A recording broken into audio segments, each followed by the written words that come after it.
ایک بزرگ نے فرمایا، میں تفسیر کی طرف آتا ہوں، 2 آیتیں ہیں۔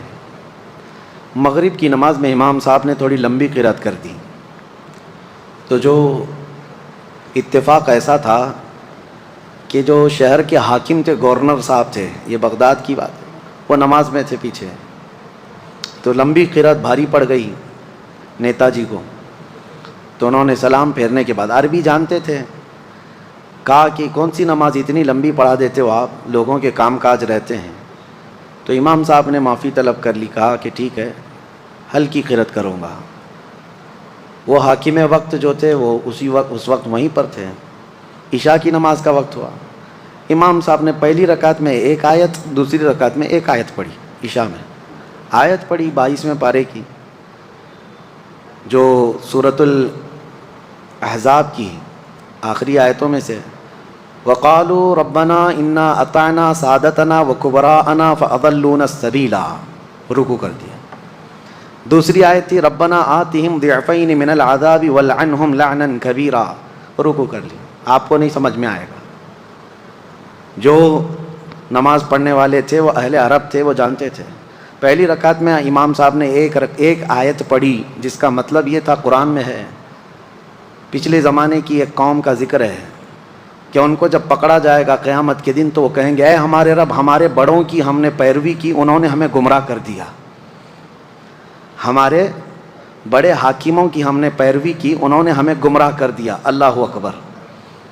دوسری رکعت میں دوسری آیت تھی اس کے بعد، ربنا آتِہم ضِعْفَيْنِ مِنَ الْعَذَابِ وَالْعَنْهُمْ لَعْنًا كَبِيرًا، اے ہمارے رب ان بڑوں کو تو ڈبل عذاب دے اور خوب لعنت بھیج۔ اللہ اکبر۔ یہ جو جنہوں نے نماز پڑھی انہیں تو پتہ تھا۔ سلام پھیرنے کے بعد حاکم وقت نے کہا، امام صاحب پہلے جیسے پڑھتے تھے ویسے ہی پڑھو، ورنہ ہر رکعت میں بد دعا یہ حاکموں کو ہی ہوتی رہے گی۔ بہرحال ایک عمدہ نفیس بات تھی، میں نے آپ کے سامنے ذکر کیا۔ ہم نے آج تلاوت کیا ہے سورۃ الاعراف، سورۃ الاعراف اور سورہ انعام کا کچھ حصہ 8ویں پارے میں۔ اعراف جو ہے ایک جگہ کا نام ہے جس کے نام سے پوری سورہ ہو گئی۔ جنت اور دوزخ کے بیچ میں ایک جگہ ہے جس کو اعراف کہا گیا ہے، اور ان کا تذکرہ آیا ہے، منادا اصحاب الاعراف، اعراف والے پکاریں گے، جنتیوں کو بھی پکاریں گے، جہنمیوں کو بھی۔ وہاں پر اس سورہ میں دونوں لوگوں کا ذکر ہے۔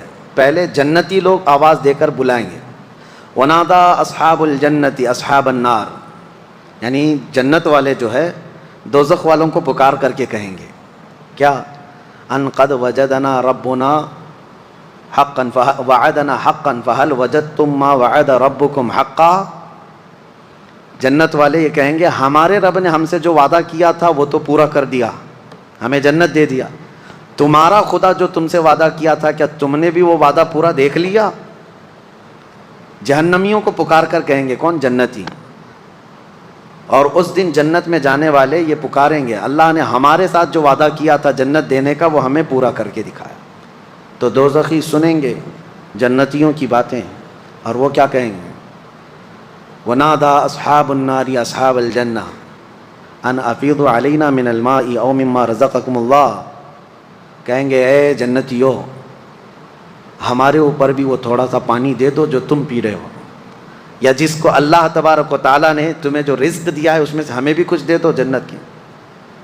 کہیں گے ان اللہ حرمہما علی الکافرین، پھر جنتی کہیں گے یہ جنت کی نعمتیں کافروں پر حرام ہیں، اللہ نہیں دے گا۔ تو جنتیوں کا اور دوزخیوں کا جو مکالمہ ہے وہ اس سورہ میں بیان کیا گیا ہے۔ عزیزان گرامی وقار، یہ بیان کرنا آسان ہے، ہمارا اور آپ کا شمار کس میں ہے یہ اسی دن پتہ چلے گا، اسی دن پتہ چلے گا۔ اسی لیے میں کہتا ہوں قیامت کے دن جس کے نام کا یہ اعلان ہو گیا کہ فلاں کا بیٹا جنت میں جا رہا ہے، اس سے بڑی خوشی اس کے لیے کیا ہو سکتی ہے، اسے پروانہ مل گیا۔ ہم نے سنا ہے یہاں پر لوگ امریکن ایمبیسی کے پاس بہت بھیڑ لگائے رہتے ہیں، اور جب کسی کا ویزا گرانٹ ہوتا ہے تو باہر سنا ہے اس کے پٹاخے اڑتے ہیں، اچھل کود ہوتا ہے، ایسا لگتا ہے اس کو جنت میں جا رہا ہے۔ اور ایک بار دیکھا بھی سڑک پر پورے رشتہ دار سب پٹاخے اڑا رہے ہیں، ایسا لگ رہا ہے کہ بہت بڑی نعمت اس کو مل گئی۔ آپ بھی جا کر یہ مشاہدہ کر سکتے ہیں، جس کو ویزا ملتا ہے یہ ان لوگوں کے لیے ہے جن کے لیے دنیا جنت ہے۔ اب آپ اندازہ کریں جائے گا تو کیا ہوگا، تھوڑا سا سیٹل ہونے کی کوشش کرے گا، اس سے زیادہ کیا ہے۔ تو جب قیامت کے دن جس کو ہمیشہ کی جنت سنائی جا رہی ہوگی، اس کی خوشیوں کا ٹھکانہ کہاں ہے، وہ کتنا خوش ہوگا اس دن۔ اللہ کریم ہمیں جنتیوں میں شمار فرمائے۔ میرے عزیزو، اسی سورۃ الاعراف میں اللہ تعالیٰ نے خلق آدم یعنی حضرت آدم علیہ السلام کی پیدائش کا ذکر بھی فرمایا۔ اللہ تعالیٰ فرماتا ہے ثم خلقناکم ثم صورناکم وَلَقَدْ خَلَقْنَاكُمْ ثُمَّ صَوَّرْنَاكُمْ، ہم نے تم کو پیدا کیا اور بہترین صورت دی، آدم علیہ السلام کو پیدا کیا۔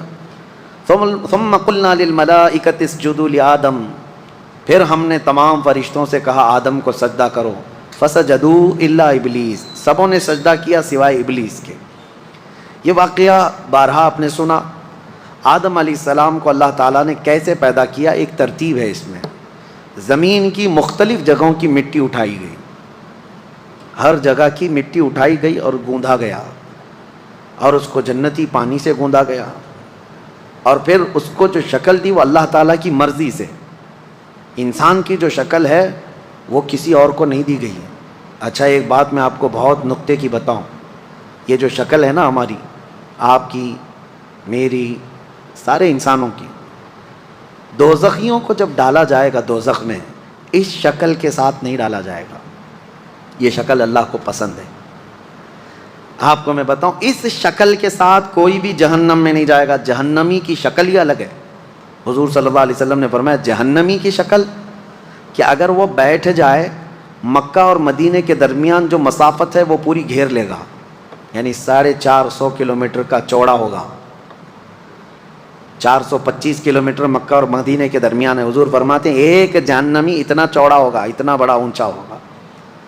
عذاب بھی تو چکنا ہے، یہ چھوٹے جسم کو کیا عذاب ہو، بڑا بنایا جائے گا اور اس کو عذاب چکھایا جائے گا۔ اس کے کانوں کے بارے میں کہا گیا ہے کہ ایک ایک پہاڑ کے برابر تو ایک کان ہوں گے اس کے۔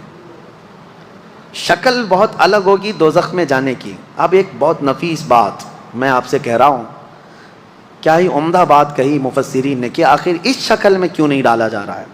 فرمایا گیا اس لیے کہ اللہ کے محبوب کی بھی یہی شکل ہے، اور اللہ اپنے محبوب کے مثل شکل کو دوزخ میں ڈالنا نہیں چاہتا، شکل بدل دی جائے گی۔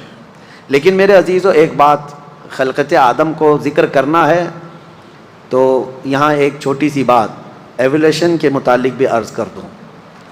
ڈاروینزم آپ کو پتہ ہے، ایک سائنٹسٹ ہے جس نے ایک تھیوری لوگوں کے سامنے پیش کی، اور کچھ انت بھگت ہیں آنکھ بند کر کے یقین کرتے ہیں کہ ہم بندر کے بچے ہیں۔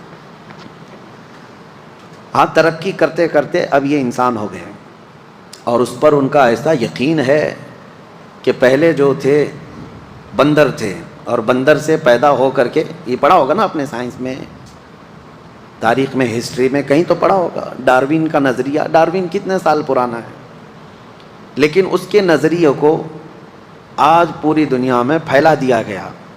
یہ اور بات ہے کہ اس کا نظریہ ابھی باطل بھی قرار دیا، بعض لوگوں نے اس کو انکار بھی کر دیا گیا ہے۔ امریکہ کے بڑے بڑے سینئر اداروں کے اندر اس نظریے کو باطل بھی قرار دیا جا رہا ہے، لیکن آج ہمارے ملک میں بھی اور کئی جگہوں پر اس پر لوگ جمے ہوئے ہیں کہ نہیں، بندر کی اولاد ہے۔ پہلی بات تو جواب یہ ہے کہ الحمدللہ ہم آدم کی اولاد ہیں۔ ہم کس کی اولاد ہیں؟ آدم علیہ السلام کی۔ بندر والوں کو میں کہتا ہوں، پوچھتا ہوں کہ ایک بار ایولیوشن ہوا، یعنی بندر تھا ان کا دادا، اور اولاد جو ہے بڑھتے بڑھتے بڑھتے انسانوں کی طرح ہو گئی، تو یہ پروسیس کنٹینیو کیوں نہیں ہو رہا ہے؟ یعنی ایک ہی بار بندر سے انسان پیدا ہو گیا، اب انسان سے گھوڑا کیوں نہیں پیدا ہو رہا ہے؟ اب انسان سے کوئی کتا بھی ہو جائے؟ بات سمجھ میں آ رہی ہے؟ اس تھیوری کو انہوں نے آج تک پیش نہیں کیا، وہ بھی بغیر دیکھے اس پر یقین کرتے ہیں۔ یہ بات میں آپ کو اس لیے عرض کر رہا ہوں، بڑے تمتراک سے کچھ ایتھیسٹ بھی اس طرح کے سوالات کرتے ہیں، ملحد لوگ، ناستک لوگ۔ جن کو دین دھرم سے کوئی تعلق نہیں، لیکن سائنس ان کا خدا ہے، سائنس کی ہر بات کو مانتے ہیں۔ سائنس نے ان کو کہا ہے، یا ایک سائنٹسٹ نے کہا ہے کہ بندر کی تھے پہلے تمہارے پروج، اور بڑھتے بڑھتے پھر یہ انسان کی شکل ہو گئی، دم غائب ہو گئی، یا پھر جیسے جیسے یہ ترقی یافتہ بندر ہے ان کے نظریے کے مطابق۔ نہ انہوں نے یہ ہوتے ہوئے دیکھا، ایولیشن ہوتے ہوئے دیکھا ہے، بندر سے یہ ہوتے ہوئے دیکھا، لیکن کسی کی بات مان رہے ہیں۔ ان ظالموں سے میں یہ پوچھتا ہوں، تم بھی آنکھ بند کر کے ایک سائنسدان کی بات کو مان لیتے ہو، اور پھر ہم سے پوچھتے ہو کہ جنت اور دوزخ کہاں ہے اور اللہ کہاں ہے؟ ہم نے بھی محمد الرسول اللہ کی بات آنکھ بند کر کے تسلیم کی۔ فرق کیا ہے؟ ہمارے اوپر وہ بلیم کرتے ہیں کہ انہوں نے، مسلمانوں نے کچھ دیکھا نہیں، جنت دیکھا نہیں، دوزخ دیکھا نہیں، لیکن مان رہے ہیں۔ تم نے کون سے تمہارے پروجوں کو دیکھا کہ بندر تھے؟ نہیں دیکھا، لیکن مان رہے ہیں۔ بہت سارے نظریے ایسے ہیں۔ ابھی آپ سے میں سوال کرتا ہوں، دنیا اسکوائر ہے یا گول ہے؟ پرتھوی، زمین گول ہے؟ سب مانتے ہیں۔ کون کون جا کر دیکھا ہے؟ دیکھا کوئی نہیں ہے، لیکن مان رہے ہیں۔ جنہوں نے دیکھا وہ سائنسدان لوگ ہیں، یا انہوں نے سیٹلائٹ کے ذریعے سے مشاہدہ کیا اور دنیا کو یہ بتایا کہ زمین راؤنڈ ہے، گول ہے۔ اب اس کی بات پر یقین ہے، اس کے آلے پر، اس کی مشین پر یقین ہے، باقی پریکٹیکلی دیکھنے کے لیے ابھی کچھ ہے نہیں ہمارے پاس، کہاں جا کر کے دیکھیں گے کہ راؤنڈ ہے کہ اسکوائر ہے، کیسی ہے، لیکن مان رہے ہیں آپ۔ فرق اتنا ہی ہے، وہ ظالم بھی آنکھ بند کر کے مانتے ہیں سائنس کی بات کو، لیکن الحمدللہ ہم اس محمد الرسول اللہ کی بات کو جب مانتے ہیں جو اللہ کا سب سے محبوب نبی ہے، اور ایسی خبریں اس رسول نے ہمیں دی ہیں جو 1400 سال کے بعد وقوع پذیر ہو رہی ہیں، تو کیوں ہم رسول کریم صلی اللہ تعالیٰ علیہ وسلم کی باتوں کو یقین نہ کریں؟ میرے عزیزو، بہت ساری باتیں ہیں، میں یہاں پر آپ کو رک کر کے اسی لیے عرض کر رہا ہوں کہ بندر کی اولاد ہونا کبھی یہ ثابت نہیں کر سکتے۔ ہم نے کسی سے پوچھا تھا تو کہتے ہیں ہڈیاں فلاں فلاں دونوں سیم دکھتی ہیں، اس لیے۔ ارے مینڈک کی بھی سیم دکھتی ہیں، آپ دیکھیں۔ اور آپریشن کے لیے اکثر جو پریکٹس کے لیے میڈیکل لیب وغیرہ میں مینڈک کو استعمال کیا جاتا ہے، چوہے کو استعمال کیا جاتا ہے، تو کیا صرف 2 پیر ہو جانا، 2 ہاتھ ہو جانا، یا پھر ریڑھ کی ہڈی ہونا یہ سیم ہونے کی علامت ہے؟ نہیں، بلکہ انسان ہی ہے، انسان ہی سے پیدا ہوا ہے، اور اس سے بھی انسان ہی پیدا ہوگا، اس سے بھی انسان ہی پیدا ہوگا۔ آپ اگر وہ تھیوری مانتے ہیں، ایولیشن کی تھیوری جو کہتے ہیں کہ پہلے کچھ تھا، ابھی کچھ اور ہے، اور بعد میں کچھ اور ہو جائے گا، اس کو ہم نہیں مانتے، یہ اسلامی نظریہ نہیں ہے۔